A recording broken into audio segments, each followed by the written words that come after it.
माजी पंचायत समिती सदस्य.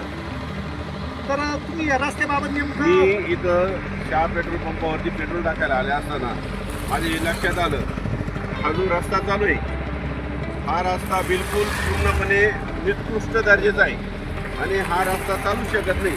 हा रस्ता 8 दिवसामध्ये पूर्ण काम झाल्यानंतर पूर्ण खराब होऊन जाईल, कारण या रस्त्याला रहदारी खूप आहे आणि अवजड येतात.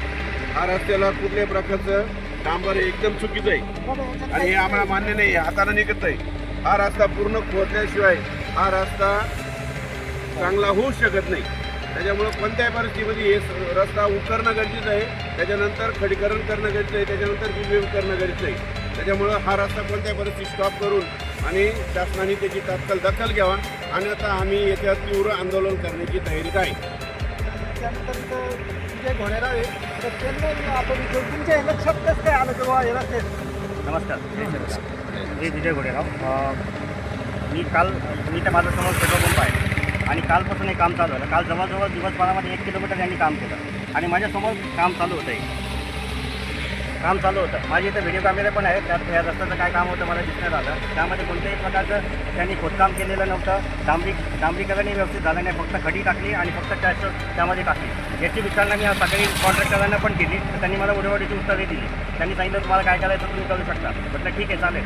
पण हा रस्ता शहा आणि इकडे कोलपेवाडी आणि कोलपेवाडी पंचाळे या दोन्ही अलग अलग जिल्ह्यांना तालुक्यांना जोडणारा हा महत्त्वाचा रस्ता आहे. इथून दिवसाला खूप बसेस जातात, शाळकरी मुलं जातात, ठीक आहे. आणि जवळजवळ 5 ते 6 हजार नुसते मोठे वाहने जातात इथून. कारण माझा पेट्रोल पंप आहे, मला माहिती इथे किती वाहने जातात. परंतु अशी जी अवस्था असेल तर पूर्वीचा रस्ता खूप चांगला होता मग असं म्हणावं लागेल, ठीक आहे. आणि अशी अवस्था असेल ना तर हे चालणार नाही कुठे इथं नेहमीच अपघात घाल. मी स्वतः 3 लोकांना इथून उचलून नेलेलं आहे हॉस्पिटलला आणि हे जग जाहीर आहे, म्हणजे गावाला पूर्ण माहिती आहे. परंतु जर कॉन्ट्रॅक्टरने जर असा रस्ता केला तर हे कामाची कोणताही दर्जा नाही आहे आणि हे ते एकदम सरकारला शासनाला फसवण्याचं काम करत आहे. तर कृपया त्यांना विनंती आहे याचं चांगलं एकतर करून द्या, नाहीतर आम्ही आंदोलनाला तयार आहोत. ह्या रस्त्यावर आम्ही आंदोलनाला बसू, ठीक आहे. आणि 3-4 दिवसात त्यांना आम्ही मुदत देतो. धन्यवाद.